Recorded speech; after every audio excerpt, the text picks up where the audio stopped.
तो आप कल की बात मत कीजिए। कई महीनों से नीतीश कुमार बोलना कुछ शुरू करते हैं, बोल कुछ और जाते हैं। अब कल उन्होंने जो फर्टिलिटी पे जो बात कही है, स्वतंत्र भारत के इतिहास में कोई सिटिंग मुख्यमंत्री इस तरह का भाषा और इस तरह के उदाहरण का प्रयोग विधानसभा के पटल पर करे, ये आज तक कोई इसका उदाहरण नहीं है। ये दिखाता है कि इस आदमी की क्या मनोस्थिति है, क्या दशा है।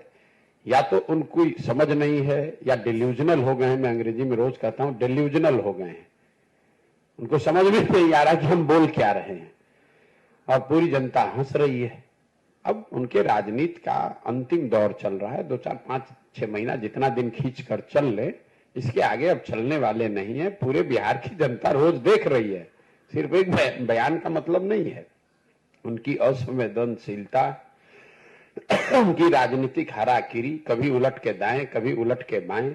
आप उनका वक्तव्य, उनका भाषण देखिए। जब राष्ट्रपति आई थी, महामहिम के सामने खड़े होकर पोडियम से जब भाषण दे रहे हैं तो कभी कुर्ता उठा रहे हैं, कभी गाल खजुला रहे हैं, कभी बाल बना रहे हैं। मतलब उनको लगता ही नहीं है कि सार्वजनिक मंच पर खड़े होकर बात करने का जो बेसिक तौर तरीका है वो भी नहीं है। और ये रोज की बात है। छपरा में लोग जहरीली शराब से लोगों की मृत्यु हो गई तो राज्य की मुखिया के होने के नाते शोक संवेदना व्यक्त करने के बजाय पॉकेट में हाथ डालकर हंस रहे हैं, कह रहे हैं कि जो पिएगा वो मरेगा। अपने आप को बड़ा काबिल समझ रहे हैं, जबकि जनता नीचे हंस रही है।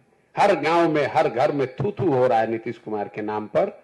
और ऊपर बैठे हुए हैं जो वो है ना, राजा की एक कहानी कि राजा जब को महंगे कपड़े का पहनने का शौक हुआ तो किसी ने बताया भैया और पतला और पतला। तो कोई बुनकर ने आकर ऐसा कह दिया कि बिना कपड़ा पहनाए ही उनको हाथी पर बैठा दिया। राजा घूम रहे, लोग कह रहे वाह वाह कितना बढ़िया कितना बढ़िया। राजा नंगा घूम रहा है, उसको पता ही नहीं चल रहा है कि मैं नंगा हूं। तो नीतीश कुमार की वही हालत है। वो और उनके 4-5 दरबारी मिलकर बता रहे कि सर बहुत अच्छा बहुत अच्छा, और नीतीश कुमार को लग रहा है कि मैं बहुत बढ़िया होते जा रहा हूं। सच्चाई यह है कि जनता हंस रही है उनकी मूर्खता पर, उनकी अज्ञानता पर, उनकी नासमझी पर, उनके कुशासन पर। और उनको दिखेगा जब कोई आदमी खड़ा होकर कह देगा कि सर आपके शरीर पर तो वस्त्र ही नहीं है, और वो जनता को वो दिखाने का अवसर आएगा चुनाव में जब उनका दल हारेगा तो दिखेगा उनको आईने के तरह कि उनके शरीर पर कुछ बचा ही नहीं है, उनके दल का कुछ बचा ही नहीं है, जनता में कुछ बात उनके लिए बची नहीं है।